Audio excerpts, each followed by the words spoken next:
Hey, what's up, everybody? Welcome back to another Behind the Groove podcast. I am DJ Keo.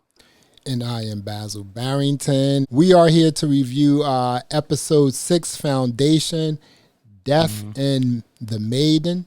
And, dude. So, even before we get into, the rundown or whatever, what did you think about it? Did it keep up the pace from the last show? Or, I loved it, dude. I loved it.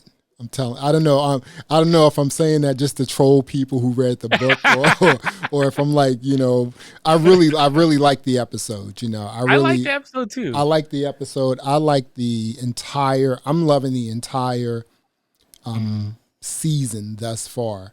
But no, I as far as like sci-fi goes, it's an interesting show. Like very interesting. I think if this wasn't connected to the books from Isaac Asimov, like you didn't know about the books and you just saw this show, you'd be like, "Oh, this is an interesting show. I want to see more of it." Okay, I know why you. I think I know why you said that, but I'm going to say this.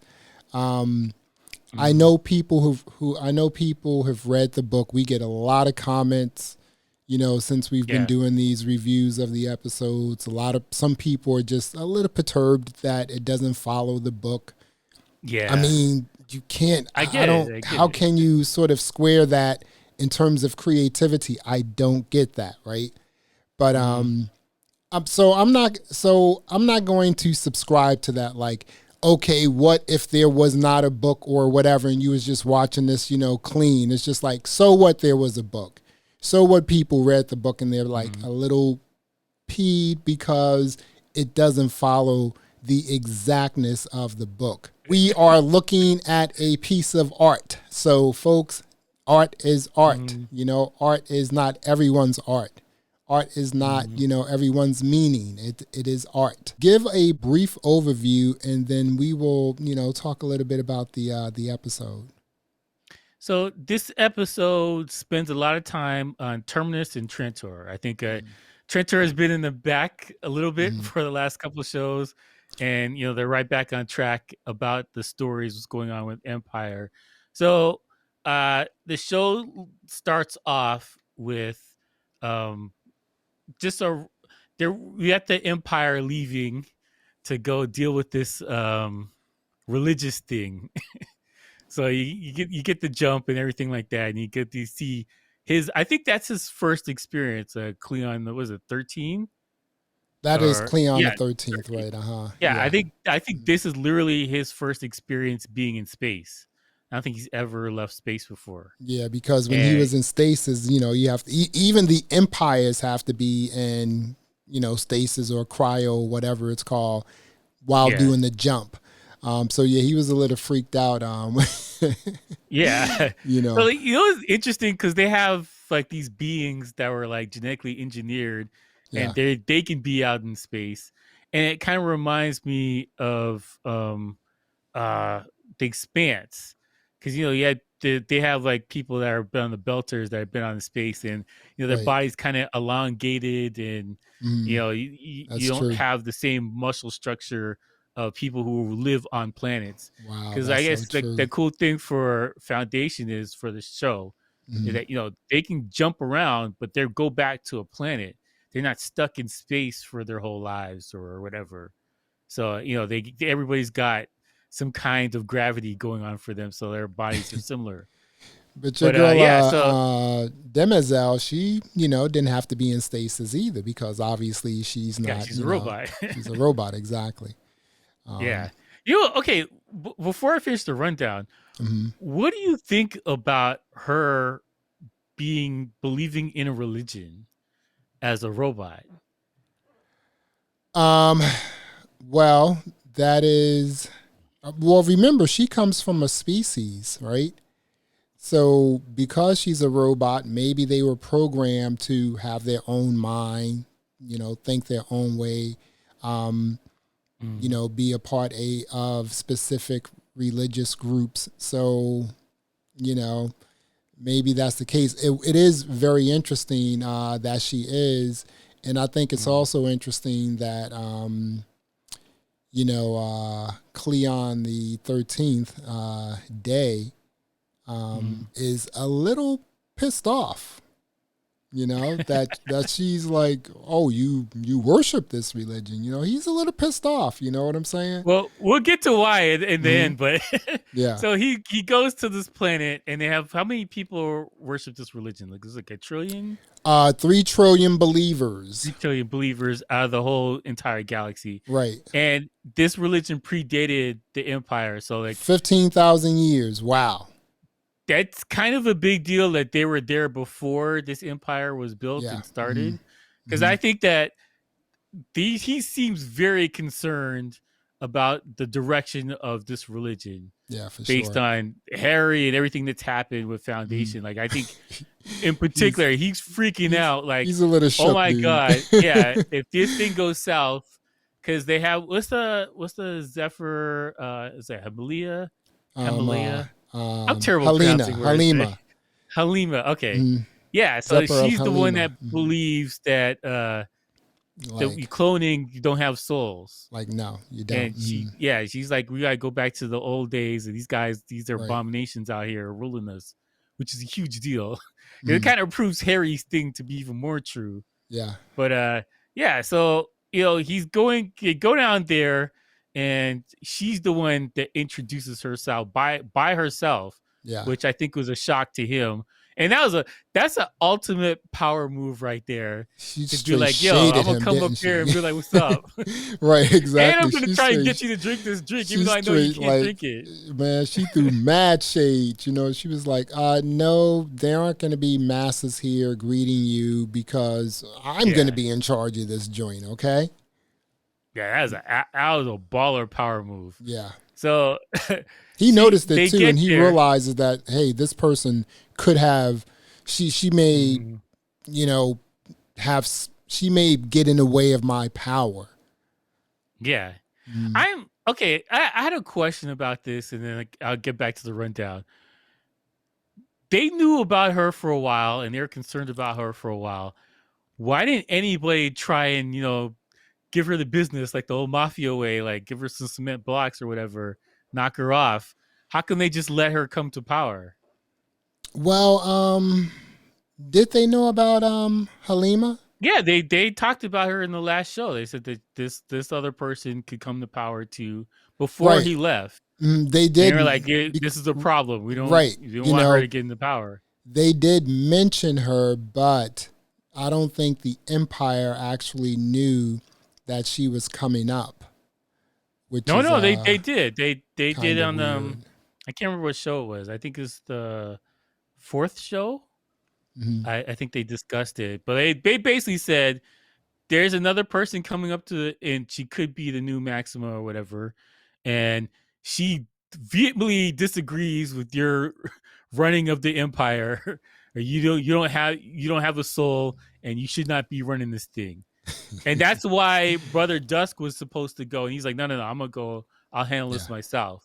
That's the whole reason why. So like, for 100%, they knew about it. They let it bubble rather than take care of it. Like, I think it's over. One of the speeches that she made was about complacency, and by having the same power in place after a while, it's not good for power. You become complacent, I think she said. Yeah, that's kind of the theme for the show, because that's what Harry said as well. And I think Gail said it too. But that's kind of the theme of the show, is like, these guys are becoming old and slow. Yeah. And that's something you're worried about Foundation. And old, slow, and farting all over the place. Yeah. So you blew up 2 planets because you're like, I don't like how this is going. And you left this big, huge, gaping hole in your thing. Exactly. I don't understand that. So they get to the planet there. She introduces herself. And then he goes and talks to the other Zephyr. What's her name? Galat? Galat. Galat. Yeah. And she's the agent. She's the she's the agent. She's down with the Empire. Yeah, she's down with Cleon. We're gonna do this grand token and gesture that we're gonna make everybody. We're gonna give you some free water. That's gonna make everybody want to go with us. And everybody's clapping. Everybody's up here like, yeah, this is great. This is great. We're on board. And then they should have done this. That would have been kind of cool, right? the jazz hands. Right. So like they actually get to the real ceremony, and that girl comes out and she's doing her hands and everything like that. The other Zephyr comes out, she's doing her hand stuff, and she gives this crazy speech. Why didn't the other Zephyr tackle her and be like, "Yo, get out of here"? Like, because she knew she was talking the truth. That's why. Well, she was 100%. speaking some truth. Yeah, 100%. But I'll be like, hey, if I'm really trying to take some power here, I'm not going to take any chances. I'm not going to let anybody upstage me when I was running the thing. She's literally doing the ceremony. And she let her walk up behind her doing the hand gestures. She did say that she had charisma, like, and she said that probably like she has more charisma than me, probably, So, yeah, it's gonna be really that part is gonna be that whole thing is gonna be really interesting. How the ladies try to work it out or the religion. I think that this religion thing is gonna be a problem. Yeah. More so than anything else on the show. I think this religion here is probably the big bad for the Empire. And it's going to go south very quickly. But do they have technology, though? Well, do they have weapons? It's trillions of people here. So it's trillions it's 3 trillion followers. Believers. That's over, But I'm saying, like, there's bound to be believers in Trantor. Yeah. I bet there's believers in Terminus. Yeah, for real. I doubt they're on Syntax, but like they're 100% on some other stuff, for real. Yeah, but 100% they have believers around the universe, and so they may not be able to get to the Emperor, but they can muck up the works for make the Empire harder to run. Yeah, for sure. I mean, we've seen that before in real life, so I think that's a possibility. So we got to get to Terminus. Actually, we got to do Trantor too. So we got Brother Day is out with Brother Dusk and they go hunting. Yeah. And turns out Brother Day is a natural. And he's just knocking these bird things out the sky. And I think he realized like, oh, this is going to be a problem, man. This old man's going to bother me about this. Brother Dusk is old, fat, and he farts a lot. I mean, that's the whole theme of this, like, episode 6 is like people are old, fat, and fart a lot. Yeah, so like he's realizing like, oh, Brother Dusk is going to be on my ass over this thing. So he's like, yo, get rid of these birds. Yeah. You didn't see it. I just shot down 3. Everything's good. And who's the dude, the Shadow Master, Obrecht or something like that? Oberet? I forgot his name. The guy who picked up the birds after. He's been in the show for a minute. Oh, that guy, he's I mean, he can disappear he's like that security, too. Yeah. Mm-hmm. Is he like a security person or something like that? He's something weird. Somebody leave a comment in the comment section about who this dude is, because I don't know. Guy? Yes, but like the thing that's interesting about him is that he's been in the Empire, whatever, in that gap between the 30-year gap. He was there from the beginning, or beginning of the show. So either he's a robot or they're doing they're cloning him too. I don't know. They're doing something. Wow. He hasn't aged a day. Could he's been in that 30-year gap. I don't know. It's possible. They got more of them around, like just working. I don't know if there'd be overlap or Denzel, but like he's there. He's hanging around. So he spots the bird things, and he just disappears, which is weird, but okay. And Brother Day, he's figuring out the Terra. He's figuring out the world here. So okay, I want to talk about him for a second because it's clear now. We talked about it before, but it's very clear he is 1,000% different than the other brothers. Yeah, he's colorblind. Emotionally, he's thinking about the world differently. Yeah, he has his attitude is kind of different. He's unsure of himself, which I expect is going to be you're a new guy fitting in the system, but you're a new guy of a copy. He has his own mind. You should be like, even when they went to stuff in there. Gossamer Court, where the women were, right? They had men there too, right? But even then, he was like, well, exactly, when he was like, okay, guys, let's go to Gossamer Court and, let's do what we do, right? And he was like, well, you know what? I mean, he probably thought like, I told you like he was really feeling the gardener, right? So he was like, you know what? I want someone who can touch me and I can touch them. And, they have emotions for me and I have emotions for them. So yeah, he's going through the whole sort of like the human thing, So, okay, what do you think about the gardener here? Where do you think this is going? What's the gardener's name? Azura or something like that? Something with the A. Yeah, exactly. I wrote it down here, but I can't find this for some reason. I think that he's really liking her. He's like, hey, you know what? I love her hair. She wasn't trying to kill me or poison me. I'm attracted to her. She's normal. You run into Zura at a farmer's market. Exactly. With her, she's not part of this system. And she's going to be able to remember what they've done. Yeah. Unlike the women at Gossamer Court who don't remember anything. Yeah, it's gotta. I thought about when I was watching this show. I thought about that. I'm like, right? That's weird. I don't think I could enjoy it. It's one of those things where you have excess, and it's kind of boring to you after a while. Like if these people are here for you, do whatever. You can make them disappear. You can do whatever you want. Like alter carbon. Like it doesn't matter. And like at a certain point in time, it just kind of gets boring. And I think that like if you're in that kind of court, like you start longing for normalcy. And I think that's why he's a fan of the gardener. To put it mildly, I think that like you're in that world, you want somebody who's just regular to look at you like a normal person. But like she can't look him in the eye because you can't do that for any kind of king. He's about to look him into the look him in the eye because they kissed and everything. So he's totally into her. And so it's kind of interesting. Getting back to Maiden, right? Day was totally like pissed off that there wasn't a mass crowd greeting him when he came in. Oh, it's like the emperor, yada yada yada, and he spoke about it twice. I mean, when he first entered the what are they calling that? They're calling it the Salt Palace. When he first entered and didn't see anyone, he looked to the left, he looked to the right, and he was like, oh my goodness, there's no one out here. He was like just totally pissed off, Well, I think he realizes like the love for the empire is waning. Yeah, like you get a physical representation of it.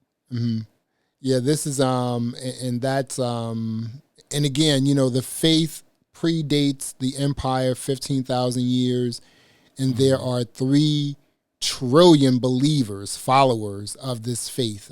So the empire, Day is he's a little shook, so. Oh, absolutely. He's a little shook. Anything that fears him, I think he's more scared of this than Harry. Yeah. For whatever Harry's dealing with, I think for sure.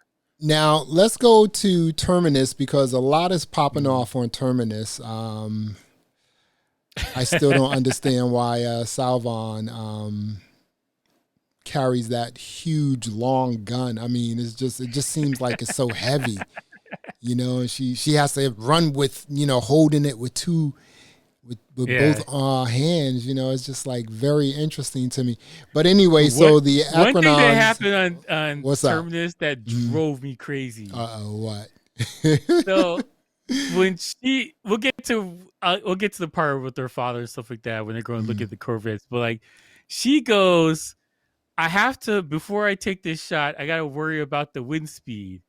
And I was like, that is a blaster. That's a laser. You don't have to worry about wind. It's a laser. It's almost instant. Yeah. It's not a regular bullet. That is poor writing right there. Yeah, she's, she also makes these sort of comments like, well, if I can't control it, why call it a controller? It's like, calm down. Calm down a little bit. Yeah. She has a very strong connection to Gale. which we could talk about. Okay, let's talk about what's going on Terminus. Okay, so dude. Okay, so you have the acronyms. They're still there. They're still Keep rounding up. They're rounding up shooting people they may need later. They're killing people. Like, it's just like, okay, so why are you killing people? You don't know if you need them yet. It's like, okay, so if we can get this, we'll leave you alone. It's like, no, you'll always come back. You'll always try to dominate us. It's like everything. It's too late for that. It's too late for that. They're blasting people in the streets. They're killing people. Kids, yeah, exactly. Care. How do you think you're gonna leave this planet and everything's gonna be good later? Like, how do you believe that? It's That's like insane. They're going to be chased all throughout the galaxy by, the Empire, and it's just not going to be good. So, if I lived on Terminus, I would make it my mission to go after these people. If I survive this is my one goal in life: go after these dudes. That's day. That's all it. Day, man. Like, I don't care. I don't even care about Foundation anymore. My goal is to handle these people. Writing. This is a poor writing thing, but like I think they wanted to show that as graphic, and they're hunting people down in the streets or whatever. But like then it turns towards the end of the show that you need some of them. Yeah. Now I think the show would be more interesting if they realized they shot a person that they needed, versus what it ended up being. Like everybody was conveniently there, but like. They were just shooting randomly. Kids, it doesn't matter. They're shooting randomly. It's insane. And then you're like, oh, we need a scientist, and we need an engineer, we need all that. How do you know who you're shooting in this? Okay, all right. Now they need all these people, right? So the acronyms Corvettes are just waiting. Yes, exactly. Yeah. Waiting for just in case there is an invasion by the Empire or whatever, right? But the whole purpose is to get someplace so that they can have these different people, environmentalists, engineers, whatever. They're trying to raise this Invictus ship. Yeah, which is like the Invictus, which is like some sort of a ghost ship. It's some sort of a battleship. Right, exactly. So it's like a super battleship or whatever. It's a super battleship, and they need 3 people to go and revive this again, which is a little interesting. You know what I'm saying? It's sci-fi. It's in the future. Maybe there's robots on board. You just got to turn them on and they'll deal with it. The way that the Corvettes got destroyed because Seldon father was killed. With the mines. Yeah, the geothermal fields. The Corvettes were sitting on top of a geothermal field. And so when he blew up the mines, these ships got destroyed because they're sitting on top of a geothermal mine. So they basically got, burnt up, they melted them down. They melted lava. Those joints, that was actually really interesting. That whole that's kind of cool. That shot was kind of cool, so right? That was pretty dope. She lost her father in the process. And what's her boyfriend's name? I forgot her boyfriend's name. Hugo. Okay. And so Hugo and her come back, and the second they walk back into the city, they instantly snatched them up. And they're just walking. That's what I mean. They're just walking down in the main road, main street. Hey guys, where are we gonna go for a beer? Zero. She's zero street awareness. Zero. You gotta have street awareness when you're on Terminus. I mean, we've already established that. She takes the wrong gun to the wrong thing. She's zero street awareness. Come on. Hey, don't walk down Main Street. Come on. Sneak back into the city some other way. Why are you middle of the road just walking back? Okay, so here's something else, right? So, before we get into this one last part, so the Corvettes are destroyed, but Hugo has a ship. And so they all so they all take this ship and they're trying to fly it to the, Invictus, which is this ghost ship, a world destroyer. So, but when she was trying to, when Salvor was trying to destroy, just the mines and everything else, she went into some sort of I always think when she goes into that little episode, it has to do with the vault is trying to, is showing her these different things. Yeah, I think they're pretty close to the vault. I'm not sure exactly where they are in like in the terrain towards the city or whatever, but I think it's close enough that something activated her, and she was a sitting duck right there. But she was. We got to see more of the story about what happened with Raish and Harry. Yeah, dude, which was interesting. So that's Raish what I want to talk wasn't really about. the bad guy. He was kind of talked into doing this thing. It was a setup. Like Harry set the whole thing up. And here's the thing, right? Mm-hmm. We now know that Harry set this up. Remember, he said he cannot foresee in the future what's going to happen to an individual, right? Yeah, but he can, right? Exactly. But then he did say that, you know what, you are the individual who is going to make this happen, So and they also had the knife that Gale used to control everything. Yeah. We know all this, right? And here's the thing, right? What we know is this was all set up, right? Yeah. But what we don't know, but we will know, but what we don't know right now is why was it set up, right? Yes. So are you saying that love was going to destroy the Foundation? Is that what you're saying? That seems like Harry's saying. Harry's like you and her, this girl come down to this planet, this whole thing's going to be done with. Well, he could be saying that, but it's not Raish who loves the math. It's really like Gale, right? So he's like basically, I don't know if he was saying like you had to, get into this this cryopod. I mean, the whole thing was programmed too, because we were saying last week, like, well, how did she get to this spaceship and the whole nine? Harry and Raish set the ship up. They set it up. Words today. Right. They set it up. They set the ship up. Everything was planned. It had his biometrics, which is why nothing worked when he got to the ship. Everything's designed for him. So yes, this is cool as anything, man. I'm telling you. Yeah. It's cool as anything. This is definitely cool. I want an explanation for how Salvor is having these dreams. How is this happening? What's going on here? I'm going to say I want a solid explanation too. We're going to get it, but I'm going to say like it probably has to do with the vault. You know, because Farah does not want to kill Savon yet. Because it's like, well, she's the key to the vault, right? So we're going to see what's going on. But again, Raish, Harry was like, dude, you have to kill me. This is the only way it's going to work. And that's it's like crazy. I don't know how committed I am to a plan like that, where I'm like, hey, everybody, we're going to go to the grocery store, but I can't come with you. Like, you know what I'm saying? Like, just on a basic level, like, I don't know what you can compare it to, but like, I don't know how committed I am to the end goal if I'm gonna like, you got to stab me before we leave here or whatever. Now, I'm not that committed. Do you think that it sounds to me like Harry was basically saying like, you have to kill me and then you have to put it on Gale because... And then Harry said, do not make this attached to her. She's to come down here clean. Okay, but why was he... Okay, so... But he set up the cryo... ruined everything.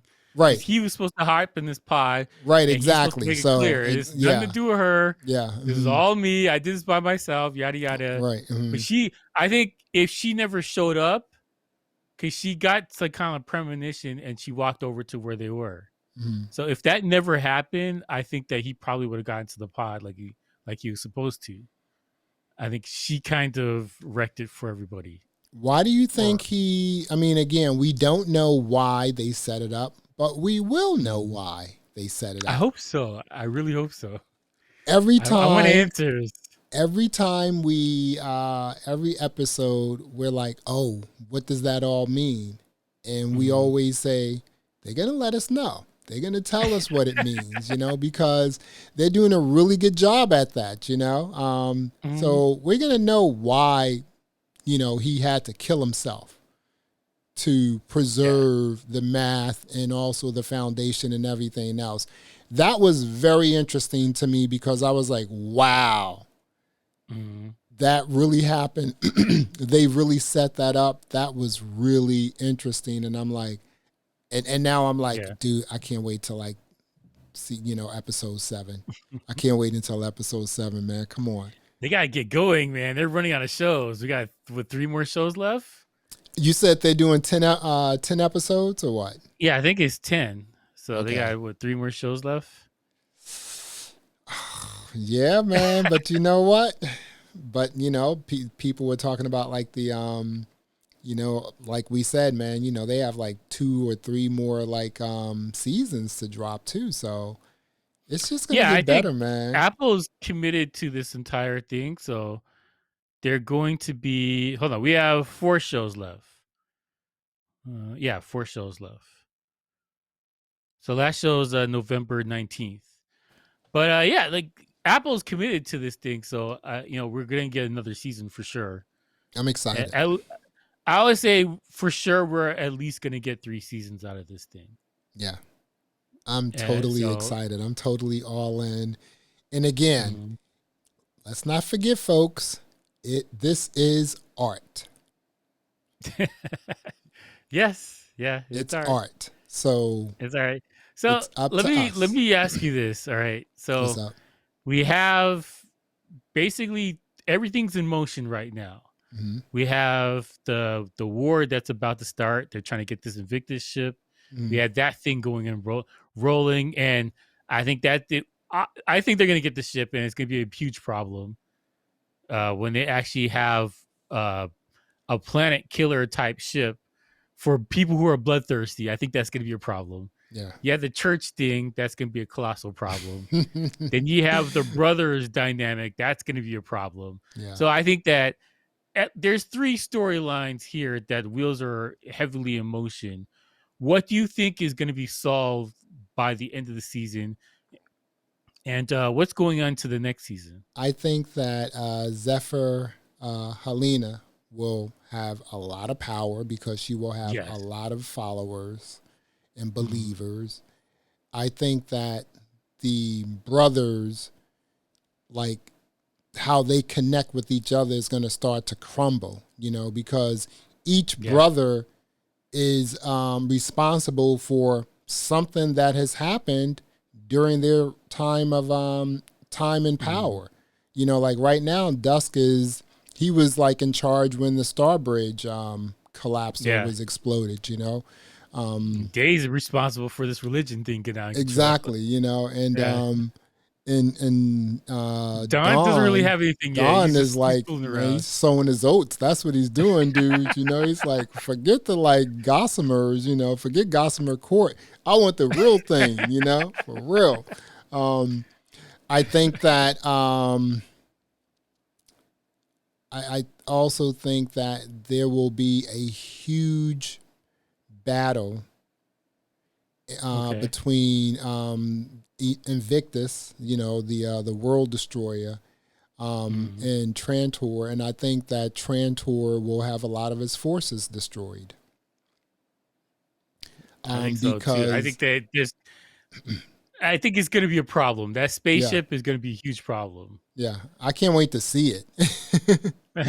It better be cool, man. That design better be cool. It better be with a lot of guns and it better not be old, or I think it's just going to have some sort of a interesting, power source that can just destroy. It's almost like the Death Star, just something that can like one shot and it could just destroy any and everything. That's going to be pretty cool.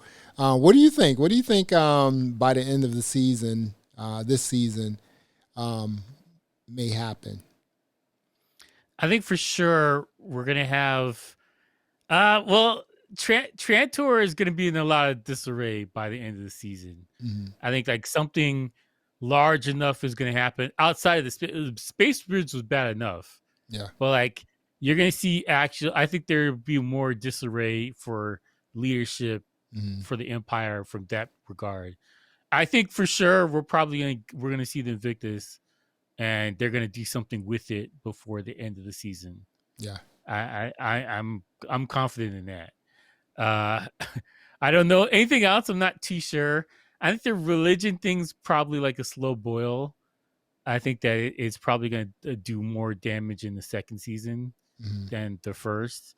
But for sure, Victus is going to be a problem like right now for the current thing. They're the current big bad right now for the show, and then everything else is a slow boil for the rest of the books or whatever. What about Terminus? What do you think about Terminus? What's going to happen with Terminus? I don't know. Well, because there's in the books, spoiler alert, there's 2 foundations. I can't remember where the other foundation is, but there's 2 of them. So this foundation on Terminus is screwed. They lost a lot of people. I think morale's got to be at 0, and like there a lot of stuff's destroyed, and you're currently being occupied. And there's scientists. There's no soldiers there. There's no. They have 3 guns. We've already established. They basically have 3 guns, and some kids who are in the streets or whatever. I don't understand that, but there's a little couple kids, and they're basically outgunned. They're the big brains of Terminus should have kicked in and be like, "Hey, Breaking Bad." Like Walter White, we're going to mix this baking powder with something else and we're going to do whatever. I was expecting that. And these guys are like, please don't hit me. Right.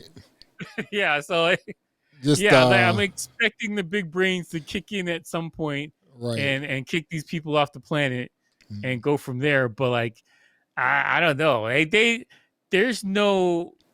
seem to be the less ingenious types of nerds. That they're out there in the galaxy, because there's 2 types of nerds. There's the nerds who are well read and they can figure things out and they can figure out the situation, and then there's the people who they have the glasses on with the tape on their head and they're like, please don't hit me.